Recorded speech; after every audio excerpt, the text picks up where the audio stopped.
have Eric Baldwin with us tonight. Eric is the executive director for the Western Watersheds Project. The Western Watershed Project works on everything from greater sage-grouse to wolves to wild horses across the West. And the Western Watershed Project does just amazing work at conserving, protecting, and enhancing our wild places for future generations. So I just want to thank Eric for being here. We're honored, and I'm grateful that you all are here to hear Eric's talk tonight. Thank you all so much. We couldn't do our work without you. So I'm going to turn this over to Eric right now and let him get started.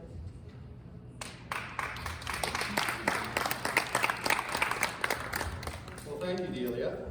And this is both going to be one of the shortest slideshows you've ever seen. It's one slide long. And the longest slideshows you've ever seen, because I'm going to talk quite a bit about this one slide. And we're going to talk this evening about the dysfunctional approaches of industries and agencies to wolf management. And wolf management is in quotes because it's debatable whether there is such a thing as wolf management, but state agencies and in some cases federal agencies would argue that there is. So we're going to talk about that mule deer, to bison, to bighorn sheep, including some subspecies of bighorn sheep you don't even have anymore today because they've gone extinct. And they coexisted with these large herbivores in very great abundance. And nobody was managing. There was nobody there to cull the wolf population when it got overpopulated. There was nobody there to have damage control when the wolves preyed upon the wild herbivores as they evolved to do. And the whole system worked in an ecological balance. And that balance was established over hundreds of thousands of years, including glaciations that happened across North America. And humanity was part of that story too, because there were indigenous peoples throughout the Americas, maybe 5 million in North America. And to be sure, there were some of those indigenous cultures that inhabited very complicated civilizations, even empires, that had complex agriculture, that had conversion of natural areas to crop farming.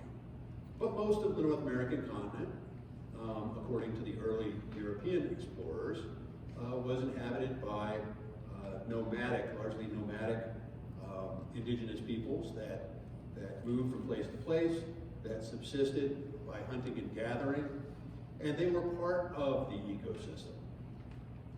This was this model here on your right, that the idea of humanity as part of nature instead of humanity being apart from nature. And when the Europeans arrived in the North American continent, they came with a very different model, and you see this on the left. And this is a model in which humanity looks upon nature as a resource to be exploited, as land to be tamed, as wildlife to be displaced, as wilderness to be conquered. And it's a different relationship, and that relationship really comes out of, you have to think back to what it must have been like to be a Euro-American new arrival in the North American continent. And you're coming from a European continent that's dominated by monarchies, by the feudal system, in which power is concentrated in the hands of a handful of inherited powerful people, and ownership of land is concentrated in that feudal system, so that the people who work the land don't own the land they work on. They're working fields that are owned by their feudal lords. And as a consequence of this, as these new arrivals arrived in North America, they arrived theoretically into an uninhabited landscape. At least that's the way they looked at it.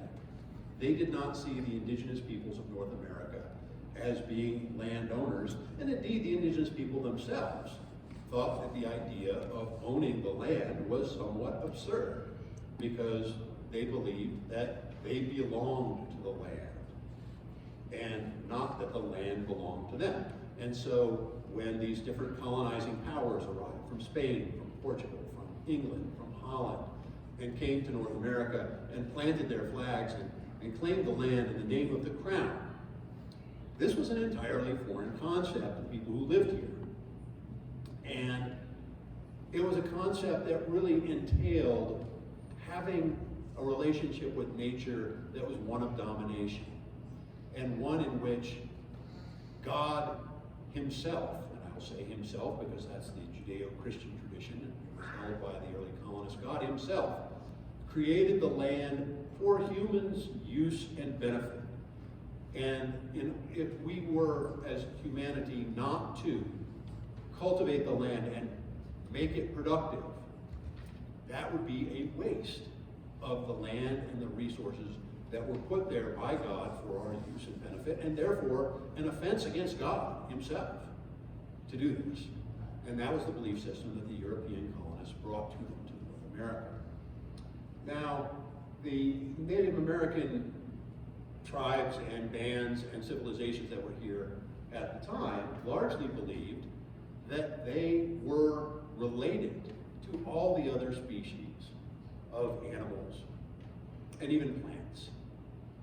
In Lakota language, there's a saying that you might hear at ceremonies, Mitakwe Wes, which means variously, all my relations, or we are all related. And that doesn't just include all the people, although certainly that's part of it. It includes the four-legged creatures and the winged creatures and all the other creatures that are out there. We are all related. And in this way, the indigenous peoples of North America had essentially invented and discovered both the idea of ecology that would take us white people until about the 1950s to discover, and also the concept of, the relationship between all the different members of the animal kingdom. We, as Europeans, through Carl von Linné, or Linnaeus, as often we're taught him in school, and Charles Darwin, came to the realization and discovery that humans are related, and we are primates, and we're related to the monkeys and the apes, and we're more distantly related to the horses and the dogs and even the wolves and the bears, because we're mammals. And then those mammals are in turn related to other animals, like other families of the animal kingdom, the birds, for instance, the reptiles. And we are all related, and we know this now from an intellectual standpoint. You can go to museums of natural history and they'll have cladograms where they'll show the branching tree of relationships between animals, and humans are one of those animals, and we are all related, but the indigenous people already knew that. They were ahead of us, and this is called traditional ecological knowledge. And I am a scientist that was brought up in the European scientific tradition, and it has certain ways of knowing, the idea of testing hypotheses to determine what is true and what is false, whether correlation is causation. These are things that I've been trained as a white European scientist. But they had their ways of knowing, and they arrived at many of the same conclusions a lot sooner than we did. And so their relationship with wolves was one of respect, of relationship, of being another member of the community. And from an ecological standpoint, from this right side of the spectrum here on this chart, that's very advanced in terms of what reflects reality, because it leads you to all kinds of different conclusions, such as the actions that I take that affect other animals or other plants may come back and bite me in the rear end if I act unwisely. And that's true, and we're finding out all about that in terms of climate change and the biodiversity crisis today. They were way ahead of us on this. They knew this, and they knew this not just intellectually, but also culturally and spiritually. It was baked into the DNA of their entire culture. And so that's why in the pre-European arrival period, humanity had a relationship with wolves that didn't require wolf management. And yes, wolves competed with us for food. They ate the same things that we did. They ate the bison, they ate the elk, they ate the deer, they ate the bighorn sheep. But wolves also are social mammals. They're cooperatively hunting predators, just like humans. And one could argue that the indigenous people saw this and respected this, and maybe even saw themselves a bit in the wolf and its family relationships and its cooperative hunting strategies that it undertook. And so, fundamentally, that was the basis. That was the healthy basis. That was the ecologically diverse basis that the continent's ecosystems had when we arrived as European immigrants. And as we spread across the continent, we changed all that. And that change was based on a couple different things. And the first different thing that was based on was the fact that Europeans were deeply agricultural in their aspect. And they believed that they wanted to transform the land from a wild state, which was unruly, which was frightening, which was filled with beasts that might be threatening, to a domesticated state in which our crops and our livestock were maximized in terms of their productivity. And the threats that might be had from frightening beasts that might be in the wilderness, such as bears and wolves with teeth that could bite and tear and might potentially even kill a person, even though wolves in North America have hardly killed anyone over history. That was deeply ingrained in European tradition too. And that came from the myths and fables and fairy tales of Europe. And we all know them. We all grew up with these. Little Red Riding Hood, right? The Russian wedding sleigh that was overtaken by wolves. These are the myths of our culture. And myths are there for a reason. They're there to teach. They're there to warn. They're there to enculturate. They're there to tell the children of the culture how they're supposed to interact with nature. And we were taught as a culture that our relationship to nature was one of fear on the one hand and domination on the other. It's very different than an indigenous perspective. An indigenous elder once told me, the earth isn't a resource, it's the source. But the Europeans flipped that over and said, no, the earth is a resource that's there for our exploitation and benefit. And that's how we should treat nature. That's how we should treat wildlife. We should harness them for our benefit and a maximization of the output of the kind of things that we value. So as we spread across this continent, we as Euro-American colonists, we spread westward. And there was a philosophy, it was called manifest destiny. And this was a political idea. And this political idea of manifest destiny was, it is the destiny of the United States as a democracy to spread from sea to shining sea. And it is not enough for us to be 13 colonies on the East Coast. It's not enough for us to be a handful of states east of the Mississippi. We must spread westward. And those other European colonizing powers that held those lands, Spain, Russia, England, must be displaced, defeated, and replaced by American democracy, hard-working white Anglo-Saxon Protestant work ethic, and American ideals. And so we incentivized the move westward as a culture and as a government. And we blazed wagon trails west, and we moved cattle drives west and north. And we filled in the gaps, and we brought the railroad across the country and linked up to the West Coast.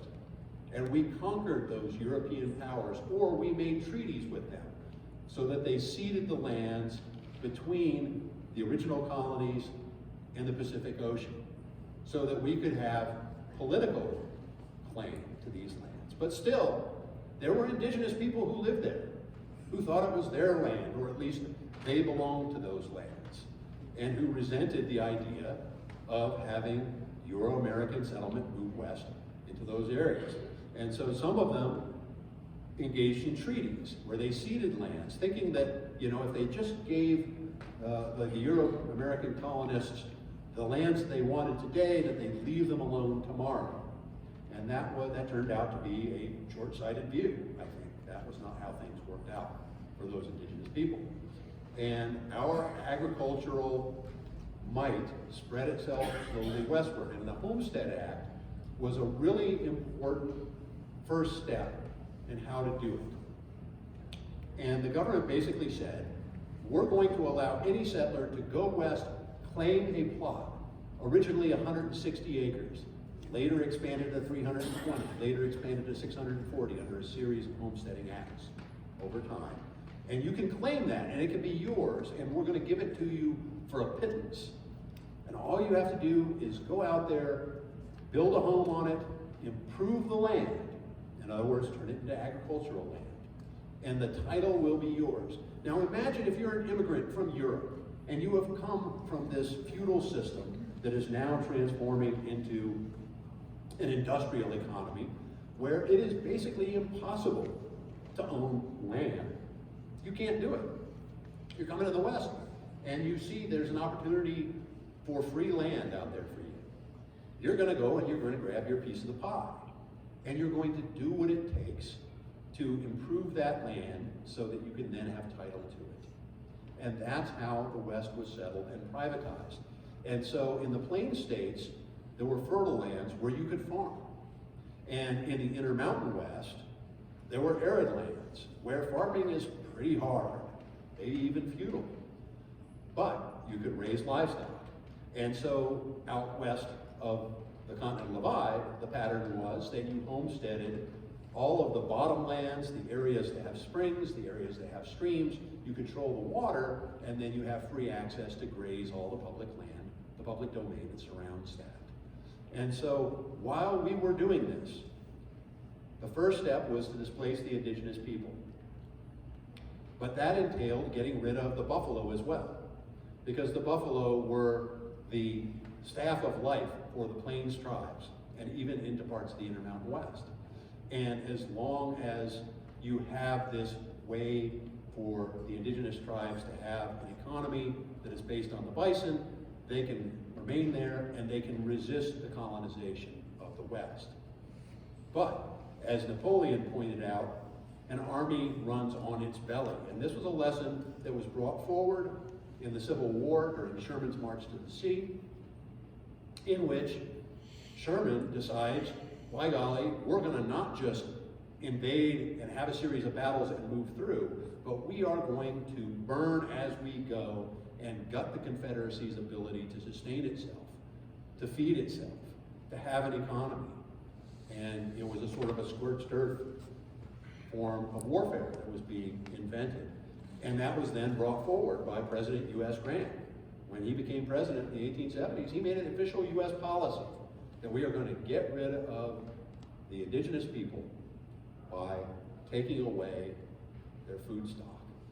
And so getting rid of the bison paved the way for the clearing of the West of its original inhabitants. And then once we got a foothold as European immigrants in the West, we then started setting up settlements. We started setting up settlements around mines, especially around this area, salted with mines. And we had to feed the miners.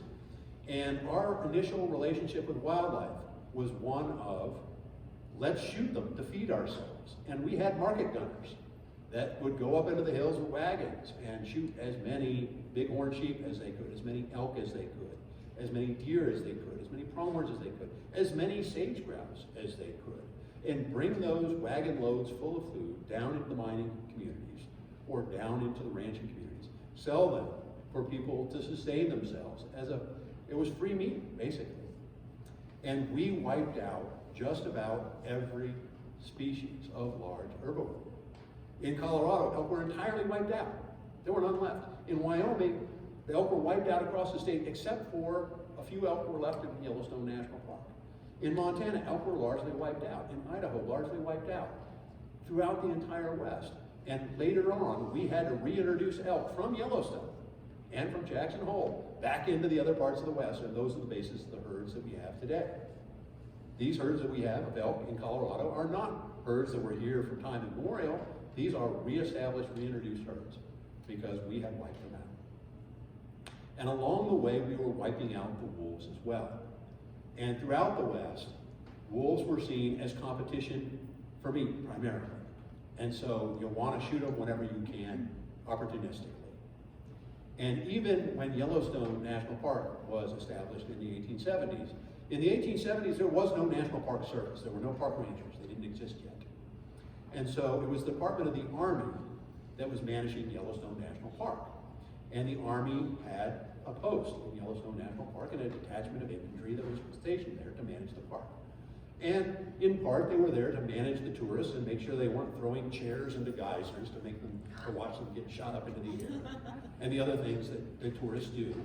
The tourists of the 1800s were not so much more intelligent than today's tourists.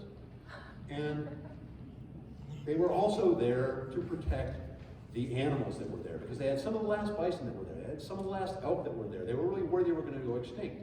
So one of the things the Army did was they went about wiping out the wolves and wiping out the mountain lions, because they were afraid they were going to eat the last of the elk, the last of the bison, so they wiped them out as official government policy.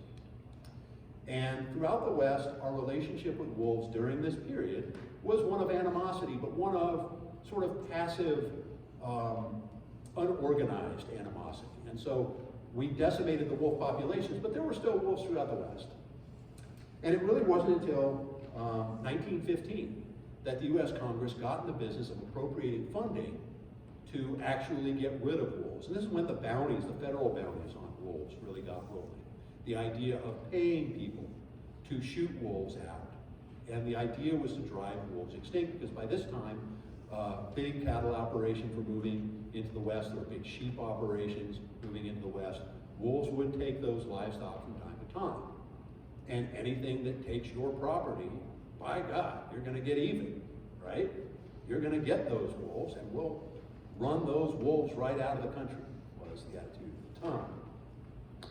And things got a lot more organized in 1931 with the passage of the Animal Damage Control Act. And that started Animal Damage Control, which was an agency of the U.S. Department of Agriculture that was dedicated to damage control caused by animals. So this was basically to benefit farmers, to benefit ranchers, to make sure that there were no wildlife out there that were inconvenient to the operations. And that could mean trying to get rid of geese that were eating grain, seed corn, seaweed, trying to get rid of wolves, grizzly bears, mountain lions that were preying on livestock, trying to get rid of prairie dogs that were competing with livestock for forage. So there were all kinds of different services that animal damage control was providing. And through the years, eventually, this became the agency USDA Wildlife Services that we have today. And the name, if you think about it, Wildlife Services, well, we like wildlife and we like services, that sounds pretty good. They don't say that they're out to kill wildlife, but they do kill more than 1 million individual animals that are native every year. We're killing native species, we're killing native wildlife with taxpayer dollars to benefit the livestock industry for the convenience of the farming community. That's what that's there to do. And so during this early time, there were conservationists emerging out of the woodwork. And so when the game species that were hunted by sportsmen started disappearing, the folks that were in the sporting arms community started paying attention and saying, hey, look, we have to save some of these wildlife if we're going to have anything to hunt. We have to save some of these fish if we're going to have anything to fish for, or there's not going to be any basis for our pastime. And so they organized, and they were some of the earliest conservationists. And also, one of the early leaders of the wildlife management movement, indeed the father of wildlife management, arose during that time, a fellow by the name of Aldo Leopold. And originally, he was a ranger and at one time a wildlife services government trapper down into Mexico. And he was involved in the eradication of wolves. And one of his essays that you can read in his famous book, The Sand County Almanac, is called Thinking Like a Mountain.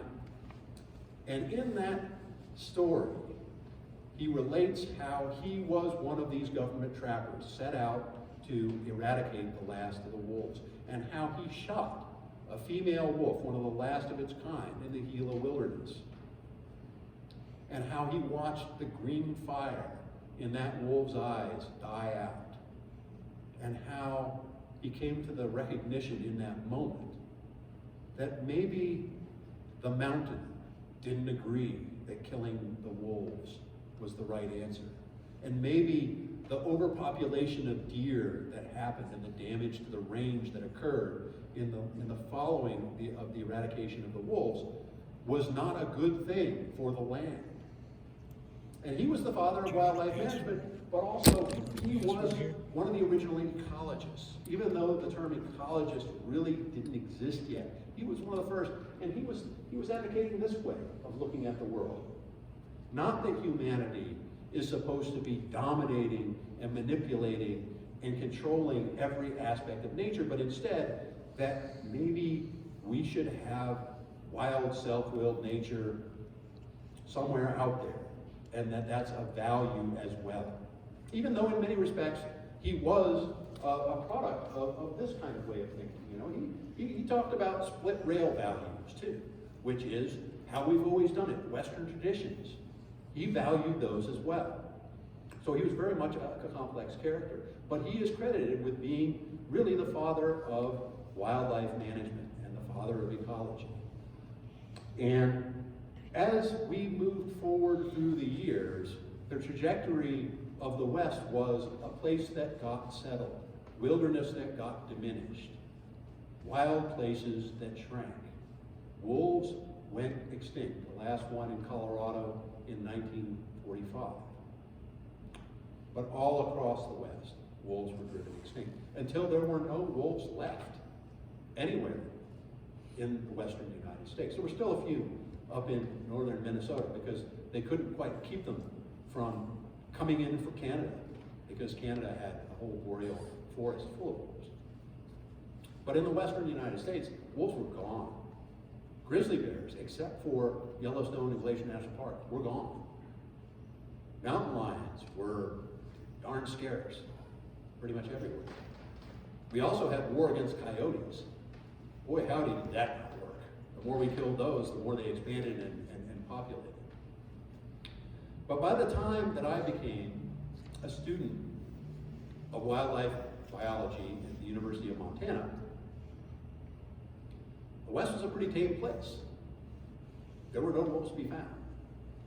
And when I had my first wildlife biology course, Introduction to Wildlife Biology, Les Pengelly, who was an old, venerated member of the faculty, would take each class out in March to Yellowstone National Park, to the northern ranges, to see what our approach to wildlife management had led to.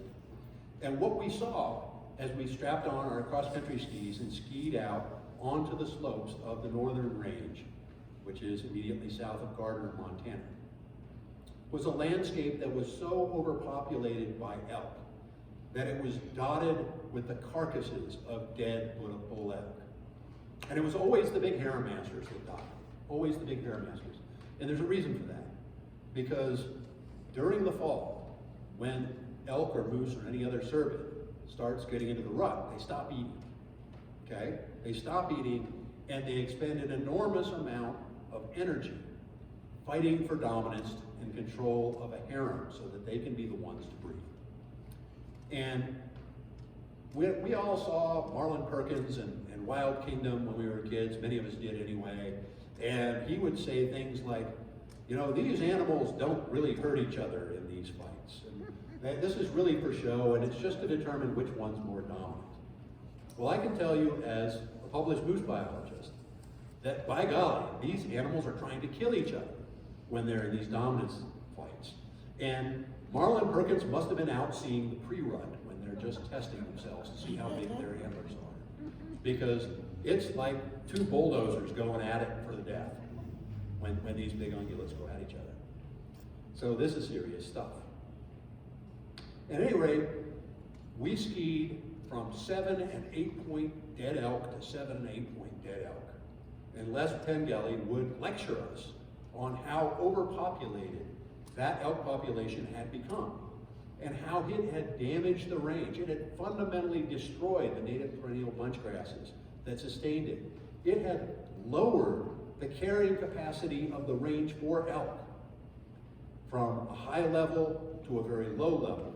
And so when you got to March and you're an elk and you're looking for something to eat and you've been eating all the grass that senesced in August, and you've been eating it since August and it's all gone, and now you're off on the twigs and shrubs and unproductive things, you are dying of starvation with a gullet full of low quality forage.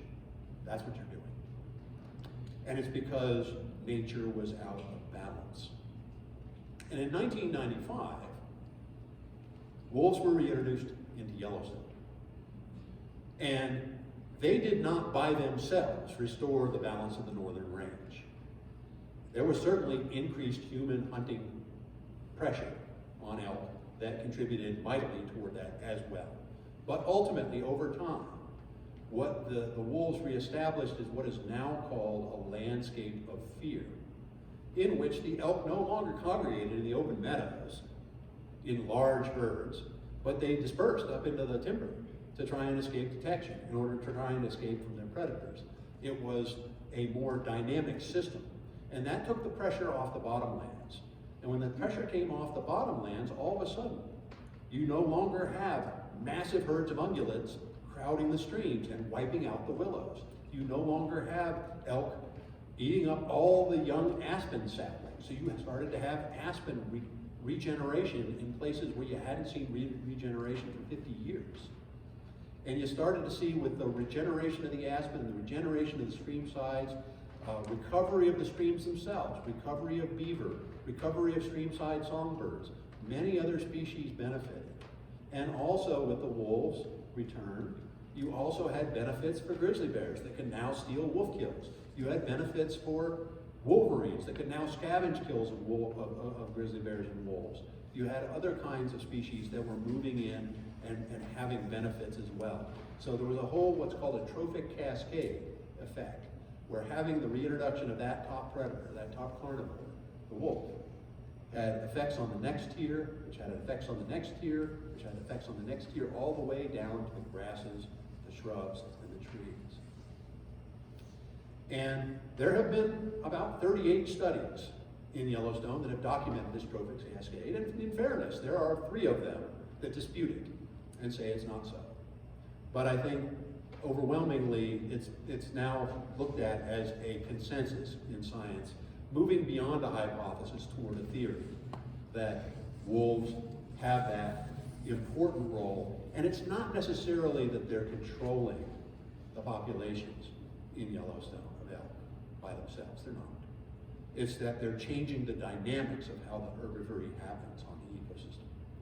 So during this time when I was a young undergraduate student at the University of Montana, there was a study that was underway in Alaska, and originally it was focused on the Nelchina caribou herd in central Alaska, which had been declining, and which was a caribou herd of tens of thousands of caribou. So it was really important to the hunters of Alaska. And it had been declining. And there was the world's most eminent leading caribou biologist, Tony Bergerud of University of British Columbia in Canada, had done a study up there saying the wolves are overpopulated. It's driving the caribou populations down.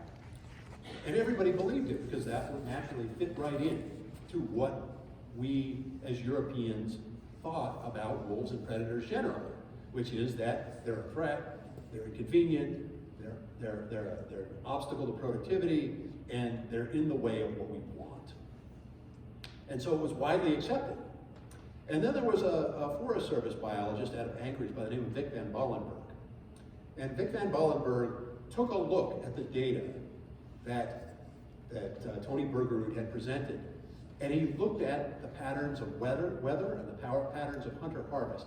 And what Vic Van Ballenberg discovered when he looked at these data was that there was a whole series of deep snow winters. Now, if you're a caribou and you have a deep snow winter that lasts a long time, that means that the pregnant females are having a hard time finding the forage, digging down through the snow to get the lichens that they need to survive and thrive. Okay, so you got your pregnant cow caribou that are in poor shape. They're dropping calves at a time when there's less forage available, and the nutritional cost of lactation is more severe than the nutritional cost of maintaining a pregnancy. So you think about, a person that's walking around with this, belly full of another person, but it's actually the strain of lactation that comes next that imposes the biggest nutrition demand on that mother. And so what would happen in these deep snow winters is that you would have failures of what's called recruitment. And that's a euphemism in wildlife biology that means failures of having the calves that come up through the ranks survive and then become adults to feed the population growth. So you had a series of these things in a row, which created a declining population. And the Alaska Department of Fish and Game did not recognize that they had a decline on their hands until several years into the decline. Because the way that you find out how your population is doing in this period of time, before GPS collars and sophisticated things of that nature, was that you followed hunter harvest as an indicator of how your herd is doing. And if hunter harvest is high, then your herd must be doing okay. So you're slow to recognize that your herd is declining. But what was happening, Van Bollenberg found, is the herd was declining because of the severe winters, and the level of harvest did not decline to compensate. And so now we have a high level of hunter harvest on a declining herd, and you're really taking a big bite. And those two factors, not the wolves, was what drove down the Nelchina herd. And it was really an interesting finding for a couple of reasons. But one of the reasons that for me as a biologist I found most inspiring was that there was a Disney movie, of all things, called Never Cry Wolf, that came out in 1983. And it was about a wolf biologist that came north and was looking at the behavior of wolves, and he discovered that really it wasn't the wolves that were causing the problems with the caribou. It was nutrition. And then 2 years later, here comes Vic Van Bollenberg publishing his Nelchina herd case history, basically recapitulating the movie in real life. It was bizarre. It was one of those life imitates art moments for me. And it's all really stuck with me. And then when I got done with my graduate degree, or my undergraduate degree, and I was looking at where to go to graduate school. Well, the University of Idaho wanted me to study pocket gophers and reforestation. And Colorado State University wanted me to study prairie dogs. And nothing against prairie dogs, but the University of Alaska wanted me to study moose behavior in Denali National Park. So I went north to Alaska, and I studied moose in Denali National Park. And one of the people that I worked with on my studies was Vic Van Bollenberg. I got my opportunity to publish with Vic on moose biology. And while I was up there, I learned a lot about wolves. And one of the things I learned about wolves was that wolves are no threat to humans. They are afraid of us. They want nothing to do with us. And if anything, if they have an interaction with us, it's one of curiosity. So I remember one time, when I was out, I'd get up at 6 in the morning and I'd go out and I'd be out there with the moose all day. And I almost never saw wolves because wherever the moose were, that's where the wolves weren't. And that's on purpose because the moose were selecting those habitats that were not being used by the wolves because that was predation risk. And indeed, my whole thesis research, which later became several publications, partially was about the formation of herd behavior in Alaskan moose because Alaskan moose are harem breeders, much like elk, not like the solitary serial tending rod breeders that we have with the Shiras moose in the Rocky Mountains, which are much smaller. And these were animals that were foraging outside of forest environments, out into brushy tundra, in places where they could be seen by grizzly bears, by wolves, where they're exposed to predation risk. And so what I found, I hypothesized based on my major professor Terry Boyer's hypotheses, that what I was going to find is that, you know, moose, as they ventured farther from cover, would be in bigger groups, and those bigger groups would have fewer moose in alert alarm behaviors, because 1 or 2 moose could stand sentinel while the rest would eat, and therefore, by the nutritional advantage of having more time to forage and having better quality forage and better amounts of forage going into their guts, natural selection would select for that bird foraging behavior. And there were good reasons to believe that. It came from the British bird biologists, who found that for flock formations, in larger flocks of birds, fewer birds stood sentinel, more birds could eat, and so everybody had higher fitness. And that's how it worked. But it turned out that in a recently social ungulate, like the Alaskan moose, which had been solitary but now was evolving in real time into group forming behavior, that yes, as you got farther from cover, the predation risk went up and you grouped up into larger groups. But no, there was no efficiency in foraging by doing that, because they spent so much time in agonistic behavior toward each other, maintaining their dominance hierarchies, that they actually had much less of an ability to forage and maximize their fitness in that way. And so they were grouping up in spite of a loss of foraging efficiency based on predation risk. And that was predation risk from wolves and from moose. But one summer, when I was out and I was hunting moose in the Alaska Range across the highway up the Yannert Fork in the Alaska Range, I was moving through an open stand of spruce. And in Alaska, a forest isn't like it is here. These spruce might be 30, 40, 50 feet apart. They would have branches all the way to the ground, and in between there would be brush and tundra. So imagine you're kind of working your way through an open woodland. And I came to a clearing that had a spring. And up jumped a couple of foxes. And I went to look at the foxes through my scope to see, check it out. I have no reason to shoot a fox because I'm not going to eat a fox. So on they went. I kept hunting. And pretty soon these 2 foxes set up pitiful howling. They weren't foxes. They were wolf pups of the year. And then from about 70 feet up the hill comes the pack. And I had wolves in stereo. And by this time I knew that despite the fact that I was in between a whole pack of wolves and their young, I was in no danger. And so I turned in 360 degrees so that I could memorialize and burn that memory into my brain, and I can still see it today. It was one of the most inspiring moments of my entire life, being held to by wolves. And I was never in danger. And much later, I would meet Mike Phillips, who was one of the biologists of the Park Service who introduced wolves in Yellowstone, and he would tell the story that he would go crawling right into wolf dens, occupied by pups, and the pack would be right there. And he too was in no danger. Imagine doing that with a grizzly bear. Not recommended. Doing it with my That dog. grizzly bear would tear you to shreds.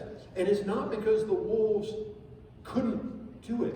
With their bite strength, with their size and power, a pack of wolves could make short work of a person if they wanted to. It just seems that they don't have any interest in it. It just seems that they are so instinctively fearful of humans that it wouldn't occur to them. And this is the reason that if you look throughout history in North America, you can find 1 or 2 or 3 in the entire span of history, losses of humans to wolves, and usually involving rabies. But what you don't see is the more steady deaths from grizzly bears. I mean, if you look at it, about 22 people a year die from cattle. Why aren't we running screaming from cattle? They kill a lot more people than wolves do. So anyway, in my graduate school experience, one of the things that I got to do was I got to go to conferences and I got to meet and mingle with local game and fish folks. And one of the local game and fish biologists from Tok, Alaska, told me an interesting story. And they were doing aerial gunning of wolves, because even in Alaska, where you have wolves throughout the state, and people living with wolves and game coexisting with wolves, there was this idea that, well, gee, caribou are easy prey, so we should gun down the wolves so that we can prevent them from preying on caribou.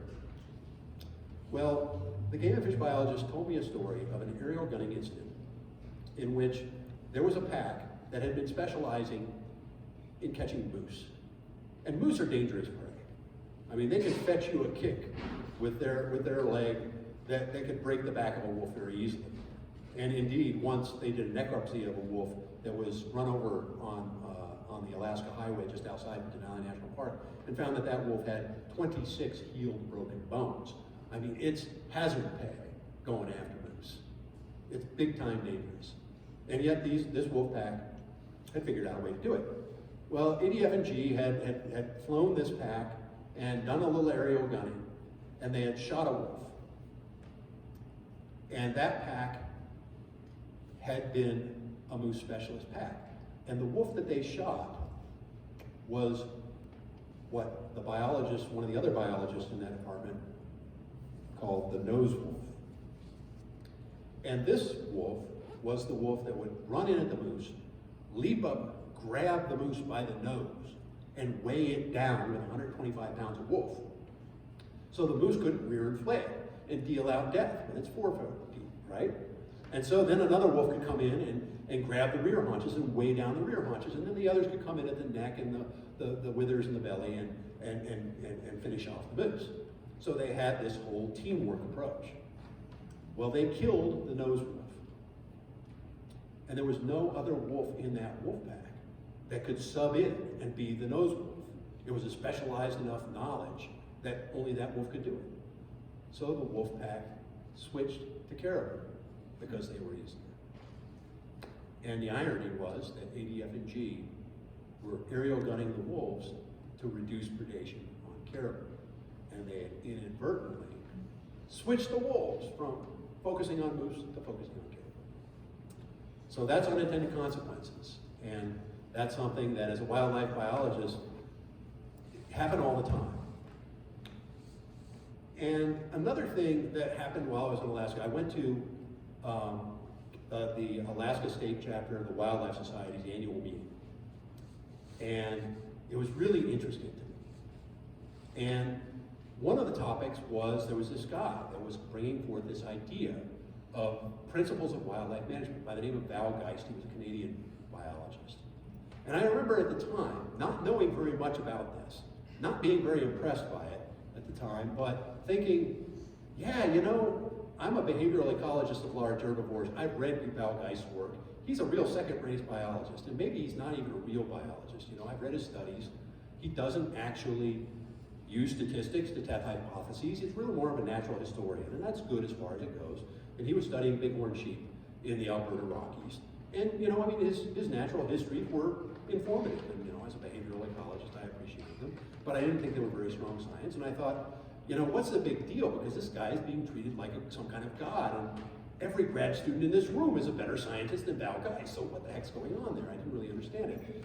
But I was early in my understanding of the Wildlife Society, because you see, the Wildlife Society is a sort of, it's the fraternity. And I use that word advisory. It's the fraternity of wildlife management.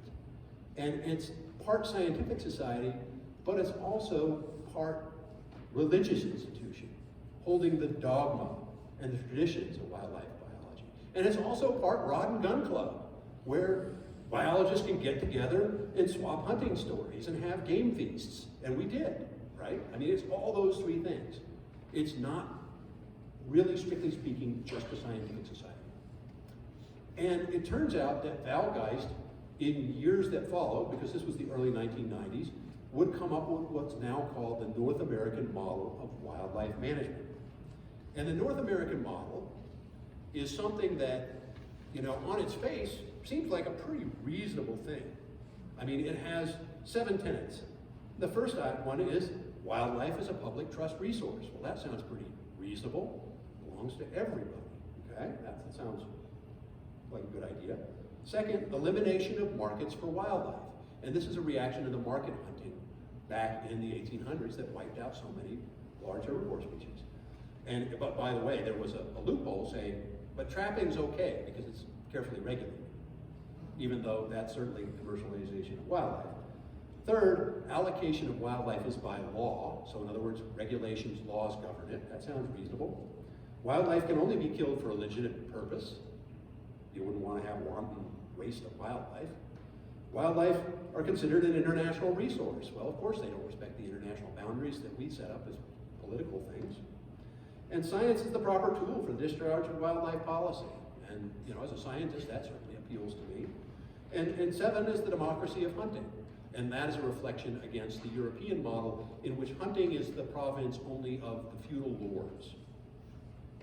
So this North American model of wildlife management, from a superficial first look, seems like a good idea.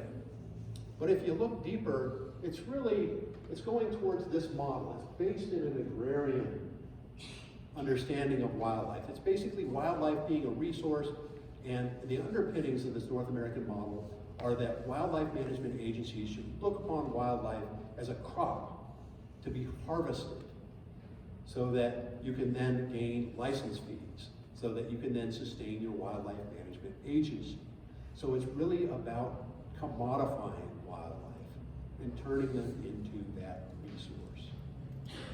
And so by doing this, it ignores this ecological idea that Aldo Leopold, when he founded the discipline of wildlife management, had in mind. This idea that humanity is just one of a number of species, part of a big ecosystem that affects us, we affect them, but we're not there to dominate.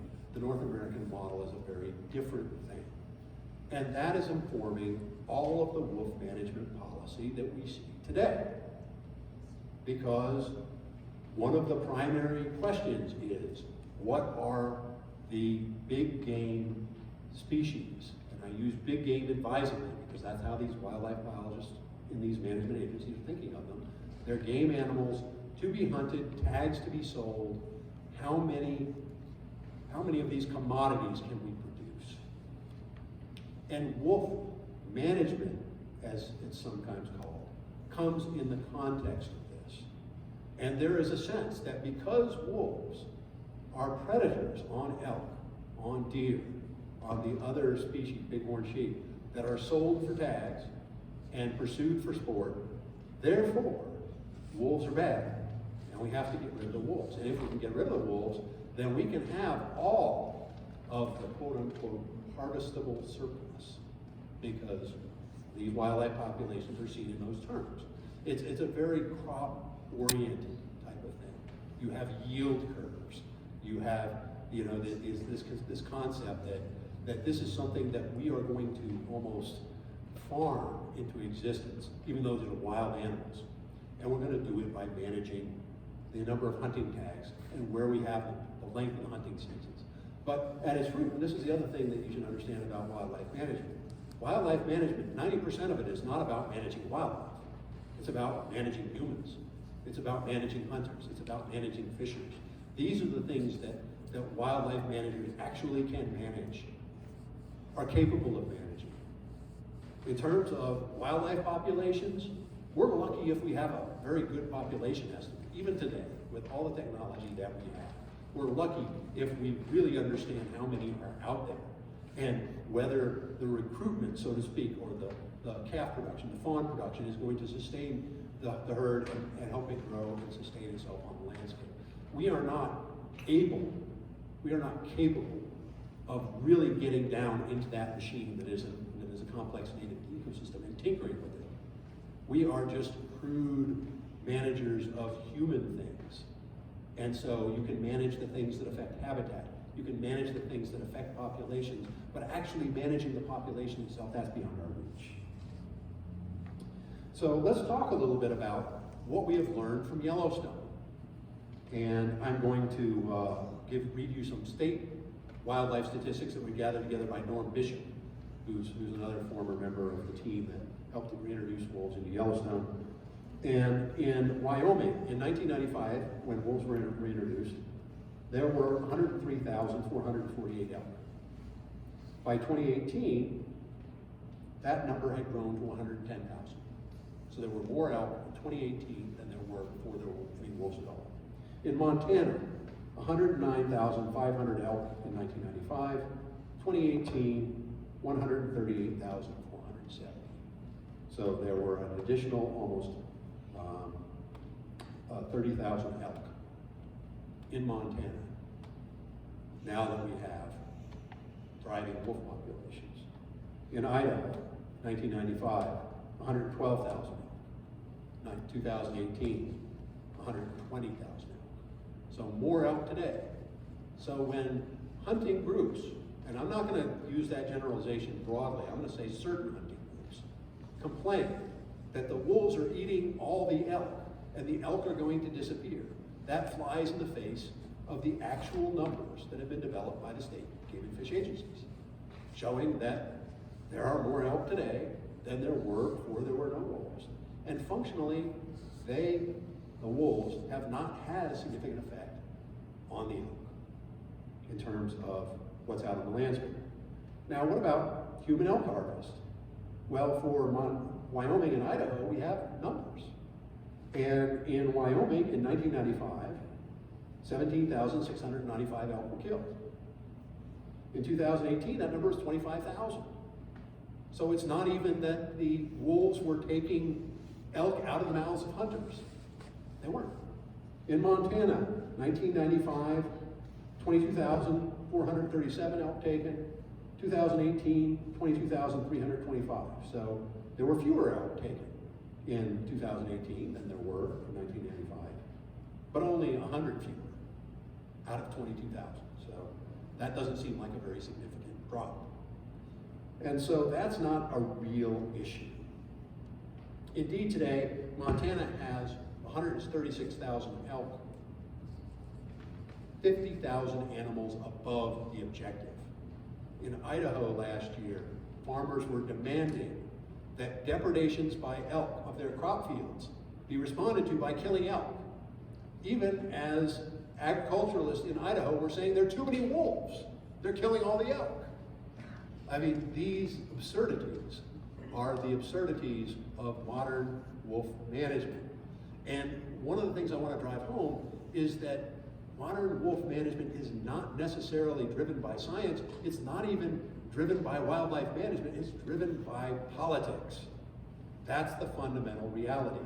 And there are politically influential user groups, whether that's sportsman groups like the Rocky Mountain Elk Foundation, or whether that's agricultural groups like the Idaho Cattlemen's Association, that really want to get after the wolves. And in terms of the livestock, the idea that it's a lot of livestock that are dying out there has not been sustained by the actual data.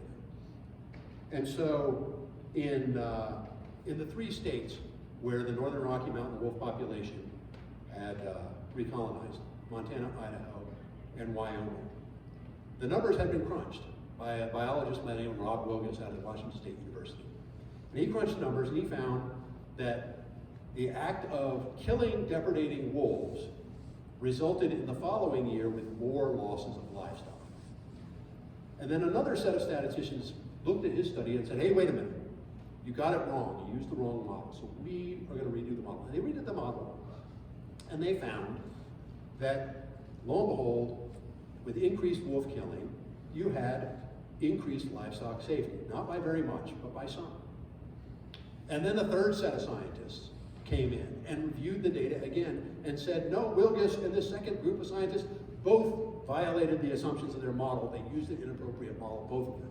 And here we are going to present the model that actually fits the assumptions of the data. And they presented the model, and what they found was for the first 25 years post-wolf reintroduction, increases in killings of wolves resulted in increases in killings of livestock. So it was counterproductive to kill the wolves. And in year 26, it flipped over because wolves were at saturation in the environment and you could have some effect, albeit a small one, on the livestock losses. And let's be clear, these livestock losses are quite small. So we're talking somewhere in the order of, for these states, about 150 cattle lost per year to confirmed wolf kills. out of millions of cattle. It ends up being less than 1/100% of the livestock being lost to wolves. Now, if you're a livestock operator, you're losing cattle out there to lightning strikes at levels that are greater than that, to disease, you're losing livestock to various things. Wolves are about the least of your problem. But if you are a livestock operator and you realize that you can drive wolves extinct, then you will have no losses of cattle from wolves. And no losses, if you're the livestock industry, is better than having negligible losses. And this is what fuels the livestock industry's war against wolves. So if you look at the different management plans in the three big states where wolves are still unprotected under the Endangered Species Act, and that's Wyoming, Montana, and Idaho. In these states, wolves were delisted under the auspices of a congressional rider. They weren't delisted by the Fish and Wildlife Service based on the best available science, although the Fish and Wildlife Service did try to delist them on the basis of the best available science, and were repeatedly reversed by the court system. So Congress stepped in the persons of Senator John Tester, a Democrat from Montana, and Senator Alan Simpson, a moderate Republican from Wyoming. And I emphasize moderate because I live in Wyoming, and we haven't seen a moderate Republican in our congressional delegation in many decades. So, Alan Simpson, more or less a reasonable guy. But these two senators decided that although Congress, when it passed the Endangered Species Act, said specifically that endangered species management decisions must be made solely on the basis of the best available science, solely, politics can't enter into it, they decided that they were going to intervene, even though neither John Tester nor Alan Simpson were biologists or had any scientific credentials, and make the determination for the U.S. Fish and Wildlife Service and tell them to reverse their decision not to list the wolves. And they did. And the wolves were delisted on the basis of this congressional rider because Congress makes the law. And management agencies have to follow the law. And that dictates the outcomes. So now we have three states, Montana, Wyoming, and Idaho, where wolves were delisted under this congressional rider, and these states created wolf management plans. And under the recovery plan of the Fish and Wildlife Service, the requirement was that there's going to be 15 packs and 150 wolves in each of these three states. So that's a total of 450 wolves. That's less than 500, which is minimum viable population under the most conservative way of looking at minimum viable population. There are other population estimates that say minimum viable population of wolves from an ecological standpoint should be 5,000, should be 7,000. But this is below even the most conservative look at minimum viable populations. And these three states now have management plans that are designed to manage wolf populations down to that minimum level, below the level of scientific viability. And the idea here is not necessarily that we're going to minimize livestock losses or minimize game losses, although that is the political card that's often played. The idea is we are going to do our best to drive wolves extinct, because if we don't have wolves on the landscape, we don't have angry ranchers, we don't have angry sportsmen, we don't have angry constituents, and we don't have those issues to deal with. So in Wyoming, the wolf management plan, across 85% of the state, classifies the wolf as a predatory animal. And that is a legal designation. What it means is that a wolf can be killed in any season, in any number, without regard to what manner of take it is, trapping, hunting, and there's no bag limit. All you have to do is, theoretically, you have to report your kill of the wolf to the Wyoming Game and Fish Department. But enforcement slacks on that. So basically, it's a free fire zone across 85% of the state. And wolves are indeed extirpated across that 85% of the state. Dispersers coming out of Yellowstone run a gauntlet trying to get to places like Colorado. Very occasionally they do. Very occasionally they do get to Utah. One even got all the way down into northern Arizona before he came back into Utah and was shot. But they're basically creating a kill zone in 85% of the state. And then in the remaining 15% of the state, in the wilderness areas surrounding Yellowstone and Grand Teton National Parks, you have a trophy management zone where you have wolf tags, where you have the State Game and Fish Agency trying to kill as many wolves as you can and still maintain in Wyoming 10 packs outside Yellowstone, assuming you can have 5 packs inside. And that is and the idea that you're having 85% of the state as a free fire zone, that's not wildlife management. That's not hunter management. That's not management at all. It's completely unmanaged killing.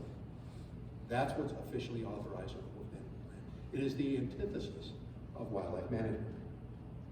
In Wyoming as well, there's a practice that a few of the locals practice, which is called coyote wagging, which is where you drive out on your snowmobile in the snow, you chase down coyotes or wolves, you run them down, you run them over with your snow machine repeatedly for sport, until they're so crippled that you can walk up and shoot them and finish them off. Now, there was a legislator, Mike Hinn, out of Jackson, who introduced a bill that was going to classify that as animal cruelty and illegal. It didn't even get out of committee. The Wyoming legislature essentially sent a message that this is perfectly legal, and go ahead and run down wolves with snowmobiles if you want. There's not going to be any law enforcement coming for you. That's how bad it is in Wyoming, in my homestead. It's pretty bad. Also, recently, a big flap, there was the Evanston County Predator Board members were going up in small planes and aerial gunning. This is a violation of federal law. Private citizens without a permit cannot go aloft and shoot from planes wildlife. You can't do that. It's a violation of federal law. But they did it. And they got investigated by the Fish and Wildlife Service. But then the political bunch came down. And the investigating officer with the Fish and Wildlife Service was basically left to hang out to dry. And then USDA Wildlife Services just made up a permit and gave it to the Evanston Predator Board, so that when they did it again, it would be perfectly legal. And this is the approach to wolves in Wyoming. So let's talk about Montana a little bit. Montana just had a new management plan, and that management plan specifically is designed to manage that population down to 15 packs and 150 individuals in that state, which is an 85% reduction from last year's population levels. The new regulations allow snaring, which kills a lot of other species, including your pet dogs, so be careful with Montana. Baiting, which is not allowed for any other game species that I'm aware of in Montana. Expanded the trapping seasons, allowed night hunting, and allowed aerial gunning. That was all in the Montana Wolf Management Plan. They're basically trying to eradicate that species from the state. And under that management, 23 wolves that were Yellowstone National Park wolves, some lured out beyond the park boundary by the hunters, were killed, including most or all of the Phantom Lake pack. So an entire Yellowstone National Park wolf pack wanders across the border. You would think that you would have a zone around the national park where wolves are protected, so that the national park wolves, which are habituated to humans, which are watched by millions of people every year, which support a $35 million a year wolf viewing industry just in Yellowstone, would be protected. But no, in Montana you can hunt right up to the park boundary and you can lure those wolves out of the park to shoot them. That is not what you would call fair chase, but that's what's happening. And even the Montana governor himself participated in the excess. He engaged in wolf trapping and trapped and killed a wolf, having failed to complete the required Montana trapping course from the Game and Fish Department. So he did this illegally, he was caught, nothing happened to him. Very high profile. And Idaho has a new management plan as well. And this management plan was enacted officially by the state legislature. And they had a Senate bill that basically laid out how the game and fish in Idaho, or fish and game in Idaho, was to manage wolves. And so we have politicians now writing up wolf management plans. Politicians with no training in wildlife management, with no training, no biological knowledge particularly. And this plan, like Montana, was going to reduced the wolf population from 1,500 down to 150. That's a 90% reduction. And it was also, like Montana, going to increase and expand the methods that are allowable, to include anything that you can do to kill coyotes. So you can hunt wolves at night with night vision goggles in Idaho, and it's perfectly legal. You can trap wolves on private land year-round in Idaho, and it's perfectly legal. You can shoot from motor vehicles. That's not allowed for any other species. And in addition, the state of Idaho has ponied up $1 million of taxpayer funds to fund bounties, to compensate wolf hunters for killing wolves. I mean, we've returned to the 1800s in Idaho. And these are the three states, the three principal states, where wolves are now unprotected by the Endangered Species Act. I would argue that under the Endangered Species Act, these are what are called inadequate regulatory mechanisms and threats to the survival of the wolf population. So there's a question about whether the federal government should step in and make wolf management as an endangered species equal across the entire range of the species, instead of having a special carve-out for these three states that have the most draconian and most irresponsible wildlife management practices going for wolves. So what would science-based wolf management look like? Well, first of all, wolves are fundamentally self-regulating. Their populations fluctuate a bit. When prey populations expand, wolf populations or wolf territories sometimes get a little bit smaller, but they self-regulate. They self-regulate through their territoriality. Each wolf pack holds a territory, and if there are wolves that are coming in from other, dispersing from other packs, likely enough they're going to get killed when they come into the territory of the home pack. That's how populations get regulated. That's how populations got regulated pre-Columbus. And it was a system that worked. And it was a system that worked for the large herbivores as well, because they were far more abundant than now. Management of wolf livestock conflicts in a scientifically based world would happen according to principles of non-lethal coexistence. And one of the problems with non-lethal coexistence today is it's being marketed as an optional and voluntary method. In other words, it's opt-in. So in Idaho, there was the Wood River Wolf Project, and they convinced a very large landowner by the name of Brian Bean, who had the Lava Lake Livestock Company, to adopt coexistence strategies. And he did. And he stopped killing wolves on his property. He used things like flagrant, which is hanging up bands of fabric that blow in the wind and scare off the wolves. And he put out herders with his livestock, and he minimized the amount of livestock losses, and he didn't kill any wolves. And we had a pack of wolves that inhabited the Wood River Valley called the Phantom Hill Pack.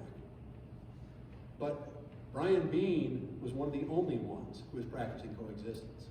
And to the north in the Sawtooth Valley was a rancher that wasn't.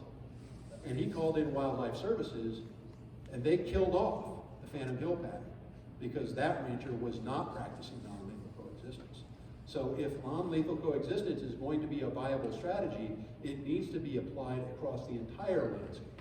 And it should probably be applied by regulation, by requirement, by law, so that non-lethal coexistence is the only option you have. Then if you're a rancher, you have a very real incentive to employ those coexistence strategies, because that's all you can do. You can't just go out and kill the wolves. And that's the science-based approach to coexistence. And so these are the kinds of things that Colorado is going to be grappling with as you move toward wolf reintroduction in 2023. The Colorado Parks and Wildlife Department is going to be formulating a wolf management plan. Should that plan include hunting of wolves? Well, the proposition that was passed by the voters specified they were to be a non-game species. So that would seem to preclude sport hunting for wolves. Should it include lethal control of wolves? Now that we know that for 25 years post-reintroduction, killing wolves, even if they're depredating on livestock, will only kill you more livestock. Should we do that here in Colorado? I would argue that this is an opportunity for Colorado to get it right in ways that Wyoming, Montana, and Idaho have gotten it so badly wrong. And science-based wolf management can bring back a species to Colorado, which has, by the way, far more elk than any of those other three states do. And bring back wolves, the howl of the wolf to the Rocky Mountains in a way that fundamentally can coexist with sport hunting, if that's your thing, and can coexist with livestock industry, if that's your thing. If you look at the ranches in Idaho, Montana, Wyoming, where you do have numbers of wolves, they're not going out of business because of wolves. They're doing just fine.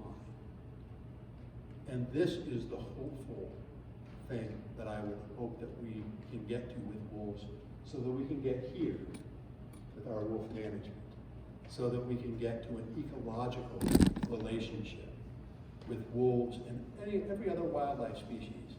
Because in the end, humanity is a member of these ecosystems here in Colorado, up in Montana, and in Idaho, across the United States, and indeed across the world.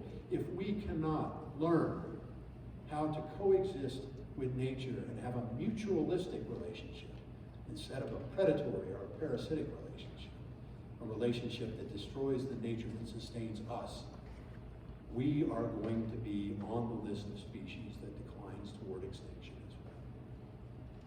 Thank you very much.